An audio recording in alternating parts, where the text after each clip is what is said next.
খবৰ নমস্কাৰ মই মৃদু পৱন গোস্বামীয়ে স্বাগতম জনাইছো নিউজ 18 অসম নৰ্থ ইষ্টৰ ডিজিটেল লাইভলৈ আৰু আজিৰ পৰা আৰম্ভ হৈছিল হাইস্কুল শিক্ষান্ত পৰীক্ষা কিন্তু এইবাৰো পৰীক্ষা সুকলমে অনুষ্ঠিত নহল আমাৰ হাতত আহি পৰিছে এটা খবৰ যে হাইস্কুল শিক্ষান্ত পৰীক্ষাৰ পৰীক্ষা কেন্দ্ৰলৈ এতিয়ালৈকে নাহিল প্ৰশ্ন কাকত আৰু তাৰ পিছতে পৰীক্ষা কেন্দ্ৰটোত হাহাকাৰ অৱস্থাৰ সৃষ্টি হৈছে পৰীক্ষা কেন্দ্ৰটোৰ কৰ্তৃপক্ষই প্ৰশ্ন কাকত বিচাৰি এতিয়া হাহাকাৰ কৰিবলগীয়া হৈছিল সহস্ৰাধিক পৰীক্ষাৰ্থী তাত কেন্দ্ৰটোত উপস্থিত হৈছিল পুৱাই পৰীক্ষা দিবৰ বাবে কিন্তু 9 বজাৰ পৰা পৰীক্ষা আৰম্ভ হোৱাৰ কথা আছিল 9 বাজি যোৱাৰ পিছতো পৰীক্ষা কেন্দ্ৰটোলৈ প্ৰশ্ন কাকত নাহিল আৰু তাৰ পিছতে এক উত্তেজনাপূৰ্ণ পৰিস্থিতিৰ সৃষ্টি হৈছে সেই পৰীক্ষা কেন্দ্ৰটোত আৰু সকলোৱে একেমুখে ধিক্কাৰ দিছে এতিয়া এই পৰীক্ষাৰ যি পৰিচালনাৰ দায়িত্বত আছিল অসম ৰাজ্যিক বিদ্যালয় এডুকেশন বোৰ্ড যিখন আছিল তাৰ এতিয়া সকলোৱে তীব্ৰ গৰিহণা দিছে আৰু এই যি ঘটনা সংঘটিত হৈছে এই ঘটনা সংঘটিত হৈছে চিপাজাৰৰ যিখন গৰুখুটি উচ্চতৰ মাধ্যমিক বিদ্যালয়ৰ পৰীক্ষা কেন্দ্ৰ আছিল সেই গৰুখুটি উচ্চতৰ মাধ্যমিক বিদ্যালয় পৰীক্ষা কেন্দ্ৰত এতিয়ালৈকে প্ৰশ্ন কাকত নাহিল প্ৰশ্ন কাকত বিচাৰি হাহাকাৰ কৰিবলগীয়া হৈছে এতিয়া পৰীক্ষা কেন্দ্ৰটোৰ কৰ্তৃপক্ষই সমান্তৰালকৈ তীব্ৰ প্ৰতিক্ৰিয়াৰ সৃষ্টি হৈছে অভিভাৱকসকলৰ মাজত যেহেতু হাইস্কুল শিক্ষান্ত পৰীক্ষাটো শিক্ষাৰ্থীৰ জীৱনৰ এটা অন্যতম গুৰুত্বপূৰ্ণ পৰীক্ষা হিচাপে বিবেচিত হৈ আহিছে আমাৰ ৰাজ্যখনত এইবাৰো যেহেতু পৰীক্ষা অনুষ্ঠিত হৈছে আৰু এই পৰীক্ষাত দেখা গৈছে যে প্ৰতিবাৰেই ব্যাপক বেমেজালিৰ সৃষ্টি হয় ব্যাপক বিসংগতিৰ সৃষ্টি হয় এই পৰীক্ষাটো সুকলমে অনুষ্ঠিত কৰাত বাৰে বাৰে ব্যৰ্থ হৈ আহিছে সংশ্লিষ্ট কৰ্তৃপক্ষ আৰু শিক্ষা বিভাগে এই পৰীক্ষাটোৰ সংস্কাৰণৰ বাবে বহু কেইটা নতুন নিয়মৰ তেওঁলোকে প্ৰৱৰ্তন কৰিছিল আৰু বহু তেওঁলোকে ব্যৱস্থা গ্ৰহণ কৰিছিল তাৰ সমান্তৰালকৈ যি পূৰ্বৰ সেৱা আছিল আৰু শিক্ষা সংসদ আছিল সেই দুইটাকে মাৰ্জ কৰি গঠন কৰা হৈছিল Assam state school education board আৰু এই আসাম ষ্টেট স্কুল এডুকেশন বোৰ্ডৰ এইটোৱে আছিল প্ৰথমটো হাইস্কুল শিক্ষান্ত পৰীক্ষা কিন্তু প্ৰথমটো পৰীক্ষাৰ দিনাই লাগিল বিঘিনি আৰু হাইস্কুল শিক্ষান্ত পৰীক্ষাটো এইবাৰ পূৰ্বৰ দৰে বেমেজালিৰে আৰম্ভ হোৱা পৰিলক্ষিত হৈছে সকলোৱে আশা কৰিছিল যে শিক্ষাৰ্থীসকলৰ ভৱিষ্যতৰ ক্ষেত্ৰত এই যি সংশ্লিষ্ট বিষয়া বিভাগসমূহ আছে তেওঁলোকে খুব গুৰুত্ব সহকাৰে কাম কৰিব কিন্তু তেওঁলোকৰ দায়িত্বহীনতা এইবাৰো জল পটপটকৈ প্ৰতিপন্ন হৈছে যিসকল বিভাগীয় আমোলা বিষয়া আছে তেওঁলোকে এসি কোঠাত বহি তেওঁলোকে নিয়ম নীতি বনায় কিন্তু শিক্ষাৰ্থীসকলৰ জীৱন শিক্ষাৰ্থীসকলৰ ভৱিষ্যতক লৈ বাৰে বাৰে তেওঁলোকে হেতালি খেলি আহে আৰু এইবাৰো তাৰ ব্যতিক্ৰম নহল চিপাজাৰৰ হাইস্কুল শিক্ষান্ত পৰীক্ষা কেন্দ্ৰ যি আছিল তাত এতিয়া হাহাকাৰ পৰিস্থিতিৰ সৃষ্টি হল পৰীক্ষা আৰম্ভ হোৱাৰ লগে লগে কিয়নো 9 বজাৰ পূৰ্বে সকলো শিক্ষাৰ্থী আহি পৰীক্ষা কেন্দ্ৰটোত তাত পৰীক্ষা দিবৰ বাবে সাজু হৈছিল কিন্তু কৰ্তৃপক্ষই তেওঁলোকক সময়ত এখন প্ৰশ্ন কাকত দিব নোৱাৰিলে তেওঁলোকৰ হাতত প্ৰশ্ন কাকত তুলি দিব নোৱাৰিলে আৰু তাৰ পিছত শিক্ষাৰ্থীসকলে হাহাকাৰ কৰা পৰিলক্ষিত হৈছে সমান্তৰালকৈ দৌৰাদৌৰি লাগিছে পৰীক্ষা কেন্দ্ৰটোৰ কৰ্তৃপক্ষৰ মাজত আৰু স্বাভাৱিকতে এই ঘটনাক লৈ এতিয়া তীব্ৰ প্ৰতিক্ৰিয়াৰ সৃষ্টি হৈছে সকলোৱে একেমুখে গৰিহণা দিছে আৰু এই ঘটনাৰ বাবে যিসকল দোষী তেওঁলোকক শাস্তি প্ৰদান কৰাৰো এক প্ৰকাৰ দাবী উঠিছে আৰু এইবাৰ দেখা গৈছিল যে এই পৰীক্ষা সুকলমে হ'ব বুলি এক প্ৰকাৰ কালিৰ তাৰিখতো এই যি আসাম ষ্টেট স্কুল এডুকেশন বোৰ্ডৰ অধ্যক্ষগৰাকী আছিল তেওঁ এক প্ৰকাৰ ঘোষণা কৰিছিল তাৰ সমান্তৰালকৈ চৰকাৰী পক্ষয়ও বিভিন্ন সময়ত যি পৰীক্ষা কেন্দ্ৰৰ যিসকল ইনচাৰ্জ আছে তেওঁলোকৰ সৈতেও বৈঠকত বহিছিল আৰু সেই বৈঠকৰ অন্তত সকলোকে এক প্ৰকাৰ সকিয়নি প্ৰদান কৰা হৈছিল যে কোনো ধৰণৰ যাতে বেমেজালি কোনো ধৰণৰ যাতে বিসংগতি নহয় এই পৰীক্ষা যাতে সুকলমে অনুষ্ঠিত হয় কিন্তু সেই পৰীক্ষা সুকলমে অনুষ্ঠিত কৰাত বাৰে বাৰে ব্যৰ্থ হৈ অহা শিক্ষা বিভাগৰ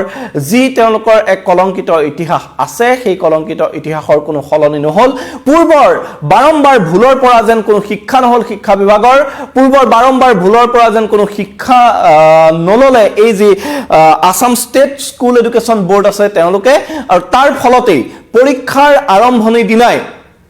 হাইস্কুল শিক্ষান্ত পৰীক্ষাৰ আৰম্ভণিৰ দিনাই এতিয়া প্ৰশ্ন কাকত নেপাই হাহাকাৰ কৰিবলগীয়া হল চিপাজাৰৰ গৰুখুটি উচ্চতৰ মাধ্যমিক বিদ্যালয় পৰীক্ষা কেন্দ্ৰৰ যিসকল শিক্ষাৰ্থী আছিল তেওঁলোকে আৰু ইয়াৰ পিছতে তীব্ৰ প্ৰতিক্ৰিয়াৰ সৃষ্টি হোৱা পৰিলক্ষিত হৈছে সকলোৱে একেমুখে গৰিহণা দিছে এই কাণ্ডক আৰু যিসকল অভিভাৱক আছিল তেওঁলোক এক প্ৰকাৰ চিন্তিত হৈ পৰিছে আৰু যেহেতু সেই কেন্দ্ৰটোতহে প্ৰশ্ন কাকত গৈ নাপালে আন কেন্দ্ৰত প্ৰশ্ন কাকত যেহেতু সময়মতে হল সময়মতে পৰীক্ষা অনুষ্ঠিত হ'ল এক প্ৰকাৰ এই ঘটনাই পৰীক্ষা ফাদিল হোৱাৰ প্ৰশ্নকাকত ফাদিল হোৱাৰ দিশতে লৈ গৈছে কিয়নো বাকিবোৰ কেন্দ্ৰত যেহেতু পৰীক্ষা ইতিমধ্যে আৰম্ভ হৈ গৈছিল বাকিবোৰ কেন্দ্ৰত যেহেতু পৰীক্ষাৰ্থীয়ে প্ৰশ্নকাকত পাইছিল তাৰ পিছতো কিন্তু এই পৰীক্ষা কেন্দ্ৰটোত পৰীক্ষা অনুষ্ঠিত হৈ যোৱাৰ বহু দেৰিলৈকে প্ৰশ্নকাকত নাহিল তাক লৈ এতিয়া চিন্তিত হৈ পৰিছে অভিভাৱকসকল চিন্তিত হৈ পৰিছে স্বাভাৱিকতে শিক্ষাৰ্থীসকল যিসকল পৰীক্ষাৰ্থী আছিল কিয়নো দেখা যায় যে নিজৰ বোৰ্ড এক্সামক লৈ সকলো শিক্ষাৰ্থীয়ে যথেষ্ট উদ্বিগ্ন হৈ থাকে সকলো শিক্ষাৰ্থীৰ বাবে এই পৰীক্ষাটো হাইস্কুল শিক্ষান্ত পৰীক্ষাটো যথেষ্ট গুৰুত্বপূৰ্ণ বুলি বিবেচিত হৈ আহিছে আৰু তাৰ বাবে সকলো এক প্ৰকাৰ উদ্বিগ্ন হৈ থাকে কিন্তু তেনে সময়ত এনেবোৰ ঘটনাই শিক্ষাৰ্থীসকলৰ যি মানসিক অৱস্থা তাক লৈ এক প্ৰকাৰ খেলা কৰাৰ দৰে হয় তেওঁলোকৰ মন ভাগি যায় এনে ধৰণৰ ঘটনা হলে আৰু এবাৰ তেওঁলোকে যথেষ্ট কষ্ট কৰি পৰীক্ষাত অৱতীৰ্ণ হোৱাৰ পিছত যদি কৰবাত প্ৰশ্নকাকত ফাদিলৰ দৰে ঘটনা সংঘটিত হয় হিও এই শিক্ষাৰ্থীসকলক যথেষ্ট মানসিকভাৱে ভাৰাক্ৰান্ত কৰি তোলা পৰিলক্ষিত হয় আজি যি এই গৰুখুটি উচ্চতৰ মাধ্যমিক বিদ্যালয় কেন্দ্ৰত এই ঘটনা সংঘটিত হ'ল তাৰ পিছতে দেখিবলৈ পোৱা গৈছে উত্তপ্ত পৰিস্থিতিৰ হৈছে আমাৰ সৈতে কিছু দৃশ্যাংশ আহি পৰিছে আমি সেয়া দেখুৱাবলৈ চেষ্টা কৰিছো এনেদৰে দেখিবলৈ পোৱা গৈছে এই কেন্দ্ৰটোত উদ্বিগ্ন হৈ পৰিছে অভিভাৱকসকল তেওঁলোকে বাহিৰত ৰৈ আছে কোনোৱে পৰীক্ষা কেন্দ্ৰৰ যিসকল কৰ্তৃপক্ষ আছিল তাক জবাবদিহি কৰাও পৰিলক্ষিত হৈছে এক প্ৰকাৰ উত্তেজনাপূৰ্ণ পৰিস্থিতিয়ে বিৰাজ কৰিছে সেই পৰীক্ষা কেন্দ্ৰটোত আৰু তাৰ সমান্তৰালকৈ কিন্তু কৰ্তৃপক্ষই খৰখেদা কৰি তেওঁলোকে প্ৰশ্নকাকত যোগাৰৰ বাবে ব্যৱস্থা কৰিছে আৰু এই ঘটনাক লৈ সকলোৱে এতিয়া একেমুখে গৰিহণা দিছে বিশেষকৈ যে Assam state education state school education board আছিল সেই বোৰ্ডৰ কৰ্তৃপক্ষক সকলোৱে এতিয়া গৰিহণা দিছে কিয়নো বাৰম্বাৰ তেওঁলোকে ভুলৰ পৰা কোনো শিক্ষা নলয় দুখন বোৰ্ড একেলগ কৰি এই এখন পৰীক্ষা বোৰ্ড গঠন কৰা হৈছিল পৰীক্ষা যি হাইস্কুল শিক্ষান্ত পৰীক্ষা হওক উচ্চতৰ মাধ্যমিক পৰীক্ষা হওক সেই দুইটা পৰীক্ষা সুচাৰুৰূপে তেওঁলোকে অনুষ্ঠিত কৰাৰ বাবে এনে ধৰণৰ ব্যৱস্থা গ্ৰহণ কৰা হৈছিল দুইখন বোৰ্ড একেলগ কৰি এই যি ৰাজ্যিক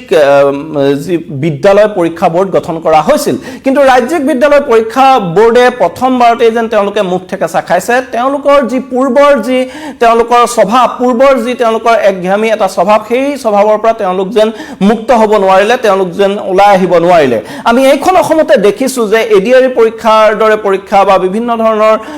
নিয়োগ পৰীক্ষা যথেষ্ট সুকলমে বিগত সময়ত এইখন চৰকাৰৰ দিনতে অনুষ্ঠিত হৈছে বিভিন্ন নিযুক্তি পৰীক্ষাসমূহ আমি দেখিছো তাত কোনো ধৰণৰ বেমেজালি হোৱা নাই আৰু আজিৰ যি পৰীক্ষা আছিল ইয়াত প্ৰায় 4,38,556 জন পৰীক্ষাৰ্থী অৱতীৰ্ণ হৈছে এইবাৰৰ হাইস্কুল শিক্ষান্ত পৰীক্ষাত আৰু 1046টা পৰীক্ষা কেন্দ্ৰ এইবাৰ এই পৰীক্ষাত আছে আৰু পৰীক্ষাত যেহেতু পূৰ্বৰে পৰা প্ৰশ্নকাকত ফাদিল হয় তাৰ বাবে এইবাৰ বিশেষ সতৰ্কতামূলক ব্যৱস্থা লোৱা পৰিলক্ষিত হৈছে আৰু পূৰ্বে যেহেতু যিসকল ব্যক্তিগত মাধ্যমৰ বিদ্যালয়ৰ শিক্ষকক এই পৰীক্ষাত তেওঁলোকক নিৰীক্ষকৰ দায়িত্ব অৰ্পণ কৰা হৈছিল এইবাৰ কিন্তু তেনেদৰে ব্যক্তিগত বিদ্যালয়ৰ শিক্ষকক নিৰীক্ষকৰ দায়িত্ব অৰ্পণ কৰা হোৱা নাই এইবাৰ কেৱল চৰকাৰী বিদ্যালয়ৰ শিক্ষককহে নিৰীক্ষকৰ দায়িত্ব অৰ্পণ কৰা হৈছিল এনেদৰে চেষ্টা চলোৱা হৈছিল যাতে পৰীক্ষাত কোনো বেমেজালি নহওক পৰীক্ষাৰ প্ৰশ্নকাকত আদি ফাদিল নহওক সুকলমে পৰীক্ষা অনুষ্ঠিত হওক কিন্তু তাৰ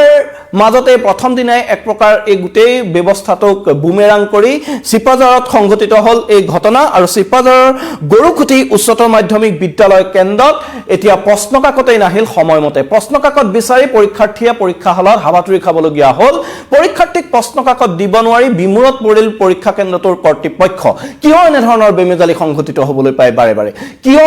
এই শিক্ষাৰ্থীসকলৰ জীৱনৰ এই গুৰুত্বপূৰ্ণ পৰীক্ষাটোক লৈ কোনো ধৰণৰ পানী নখৰকা ব্যৱস্থা গ্ৰহণ কৰাৰ পৰা বাৰে বাৰে বিফল হৈ আহিছে এই চৰকাৰী যন্ত্ৰটো হি নিশ্চয়কৈ তাৎপৰ্যপূৰ্ণ আৰু এই মুহূৰ্তত আমাৰ হাতত কিছু প্ৰতিক্ৰিয়া আহি পৰিছে তাত প্ৰকৃততে কি হ'ল কি নহ'ল সেই প্ৰতিক্ৰিয়া আমি আপোনালোকক শুনাই ল'ব বিচাৰিছোঁ চিপাঝাৰ সমষ্টি চিপাঝাৰ শিক্ষা খণ্ডৰ অন্তৰ্গত গৰুখুটি উচ্চতৰ মাধ্যমিক বিদ্যালয় এই মুহূৰ্তলৈকে ইয়াতে এতিয়া মানে মেট্ৰিক পৰীক্ষা অনুষ্ঠিত কৰিব পৰা নাই আৰু মই নিজে চিপাঝাৰ থানালৈ গ'লো তাতে আমাৰ শিক্ষকসকল আমাৰ অধ্যক্ষ তাতে ৰখি আছে পেপাৰ দিব পৰা নাই সেৱা কৰ্তৃপক্ষই চিপাঝাৰ থানাৰ পৰা পেপাৰ উলিয়াই দিব পৰা নাই এইটো এটা অত্যন্ত দুৰ্ভাগ্যজনক কথা অসমত এজন ডাইনামিক মুখ্যমন্ত্ৰী থাকোঁতে এজন শিক্ষামন্ত্ৰী থাকোঁতে আৰু এই সেৱাত এজন অকৰ্মণ্য মানুহ আজি 10 বছৰ আগতে ৰিটায়াৰ্ড হোৱা মানুহ এজনক এতিয়াও চেয়াৰমেন দি বুৱাই থৈ দিছে ইয়াৰ লক্ষ্য উদ্দেশ্য কি অসমীয়া মাধ্যমৰ যিটো শিক্ষা ব্যৱস্থা ৰাজ্যখনৰ শিক্ষা ব্যৱস্থাটো ধ্বংস কৰাৰ কাৰণে বহি থৈ দিছে নেকি কোনটো মেট্ৰিক পৰীক্ষা তেওঁলোকে ভালকে পাতিব পাৰিছে প্ৰত্যেকবাৰে সেৱাৰ পৰীক্ষা বহি গৰুৱে খোৱাৰ পৰা আদি কৰি এতিয়া আজিৰ এই বৃহত্তৰ অঞ্চল এইটো চিপাঝাৰ সমষ্টিৰ এটা বৃহত্তৰ অঞ্চল গৰুগুটি অঞ্চল এই অঞ্চলত একদম বৃহত্তৰ অঞ্চলৰ পৰা গোটেই স্কুলবিলাকৰ পৰা ছাত্ৰ ছাত্ৰী এই পৰীক্ষা কেন্দ্ৰটোত পৰীক্ষা দিব এই মুহূৰ্তলৈকে পেপাৰ দিব পৰা নাই মই মাননীয় মুখ্যমন্ত্ৰী মহোদয়ক মাননীয় শিক্ষামন্ত্ৰী মহোদয়ক এই ভিডিঅ'টোৰ যোগেদি আহ্বান জনাইছো যে আপোনালোকে পৰীক্ষাটো যিমান নিকা কৰিব খুজিছে প্ৰথমতে RC জনক এই সেৱাৰ পৰা খেদক তাতে এজন অসমীয়া মানুহ বহাক তারা এটা মেট্রিক পরীক্ষা দিব আহিছে ইয়াতে মই 8:30টাতে উপস্থিত হইছো এতিয়া যাই ফেলে আপনার 9টা 9:30 বাজি গল এতিয়ালে কুৱেশ্যন পেপাৰ অহা নাই ইমান শিক্ষা বিভাগটো হেমাহিয়া ইমান আমাৰ বৃহৎ অঞ্চলৰ গৰুগুটি আমাৰ ৰৌমাৰী আঞ্চলিক ভিত্তিত ইয়াতে পৰীক্ষা হয় বহুত ছাত্ৰ ছাত্ৰী অৱতীৰ্ণ হৈছে চৰচাপুৰীৰ পৰা আহি কোন ল'ৰা ছোৱালী ভাত পানী নাখায় আমাৰ এই চেণ্টাৰত উপস্থিত হৈছে পৰীক্ষা দিম বুলি আশা কৰি আহিছে বহুত গাৰ্জেনো আহিছে ইয়াতে পৰীক্ষা এতিয়ালৈকে অনুষ্ঠিত হ'ব পৰা নাই কুৱেশ্যন পেপাৰ আজিলৈ এতিয়া এইখিনি সময়তে আহিব নাই ইমান অৱহেলা কৰিছে তাৰ কাৰণে আমি শিক্ষা বিভাগ ধিক্কাৰ দিছোঁ অভিভাৱক হিচাপত যাতে ভৱিষ্যতত এনেকুৱা আৰু নহয় তাৰ কাৰণে আমি মুখ্যমন্ত্ৰী মহোদয়ক আহ্বান জনাইছোঁ শিক্ষা বিভাগ আপুনি নিশ্চয়কৈ অলপ গুৰুত্ব দিব বুলি আমি আশা কৰিছোঁ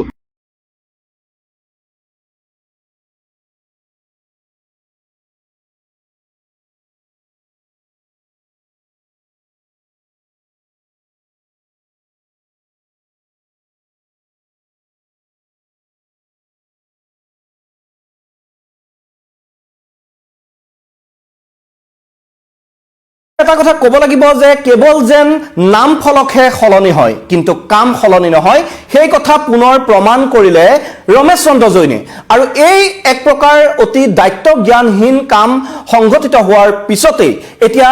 পৰীক্ষা অনুষ্ঠিত হৈ যোৱা ৰাজ্যৰ আন কেন্দ্ৰত পৰীক্ষা অনুষ্ঠিত হৈ যোৱা আধা ঘণ্টাৰ পিছলৈকে চিপাঝাৰৰ গৰুখুটি বিদ্যালয়ৰ যি পৰীক্ষা কেন্দ্ৰ তাত প্ৰশ্ন কাকত গৈ নোপোৱাৰ পিছত এনে ধৰণৰ বেমেজালিৰ পিছত এতিয়া এই যি ৰাজ্যিক বিদ্যালয় শিক্ষা বোৰ্ডৰ যিগৰাকী অধ্যক্ষ ৰমেশ চন্দ্ৰ জৈন তেওঁ অপসাৰণৰ দাবী তুলিছে এতিয়া তাত যিসকল অভিভাৱক আছে তাৰ যি স্থানীয় যিসকল লোক আছে তেওঁলোকে এইগৰাকী RC জৈনৰ নেতৃত্বতে বাৰে বাৰে এনে ধৰণৰ বেমেজালি ঘটনা সংঘটিত হৈ থকাৰ পিছতো কিয় বাৰে বাৰে চৰকাৰে তেওঁক দায়িত্ব দি আহিছে সেই প্ৰশ্ন উত্থাপন কৰিছে এতিয়া এই সকল লোকে ৰাইজৰ অভিযোগ যে কেৱল শিক্ষা বোৰ্ডৰ নামত পূৰ্বৰ সেৱাৰ সলনি এতিয়া নামফলকখনহে সলনি হৈছে কিন্তু তেওঁলোকৰ কামৰ কোনো ধৰণৰ উন্নতি হোৱা নাই তেওঁলোকৰ কোনো ধৰণৰ দায়িত্ব জ্ঞানহীন অহা নাই আৰু তাৰ এক জ্বলন্ত উদাহৰণ আজি হাইস্কুল শিক্ষান্ত পৰীক্ষাৰ প্ৰথম দিনাই চিপাঝাৰত দেখিবলৈ পোৱা গ'ল গৰুখুটি উচ্চতৰ মাধ্যমিক বিদ্যালয় পৰীক্ষা কেন্দ্ৰত পৰীক্ষা অনুষ্ঠিত হৈ যোৱাৰ আধা ঘণ্টাৰ পিছলৈকে তাত প্ৰশ্ন কাকত নাপালে শিক্ষাৰ্থীয়ে 9 বজাতে আৰম্ভ হৈছিল ৰাজ্যৰ আন সকলো শিক্ষা পৰীক্ষা কেন্দ্ৰত কিন্তু 9:30 বজালৈকে এই পৰীক্ষা কেন্দ্ৰটোত প্ৰশ্ন কাকতে দিবলৈ সক্ষম নহল কৰ্তৃপক্ষ ইয়াৰ লগে লগে এতিয়া যিগৰাকী পৰীক্ষা বোৰ্ডৰ অধ্যক্ষ ৰমেশ চন্দ্ৰ জৈন আছে এই RC জৈনৰ বিৰুদ্ধে এতিয়া ব্যৱস্থা গ্ৰহণৰ বাবে মুখ্যমন্ত্ৰীক আহ্বান জনাইছে ক্ষোভিত অভিভাৱকসকলে তেওঁলোকে নিজৰ সন্তানৰ ভৱিষ্যতক লৈ তেওঁলোক এতিয়া শংকিত হৈ পৰিছে আৰু এনেদৰে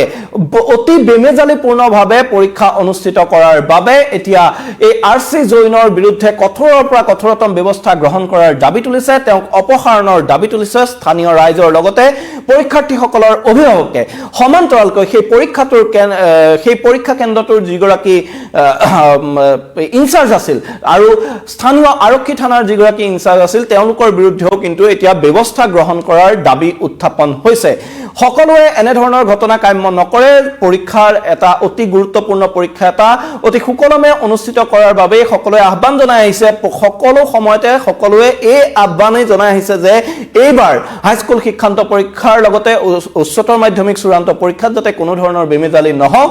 শিক্ষাৰ্থীসকলৰ জীৱনৰ এই গুৰুত্বপূৰ্ণ পৰীক্ষা দুটাক লৈ যাতে কোনো ধৰণৰ খেলা কৰা নহয় তাৰে আহ্বান জনাই আহিছিল চৰকাৰেও বিভিন্ন সময়ত এই প্ৰতিশ্ৰুতি দিছিল যে এইবাৰ সুকলমে পৰীক্ষা অনুষ্ঠিত হ'ব কিন্তু সেই প্ৰতিশ্ৰুতি পালনৰ দায়িত্বত যিসকল আছিল তেওঁলোকে কিমান দায়িত্ববোধ আছে তেওঁলোক কিমান দায়িত্বশীল সেই কথা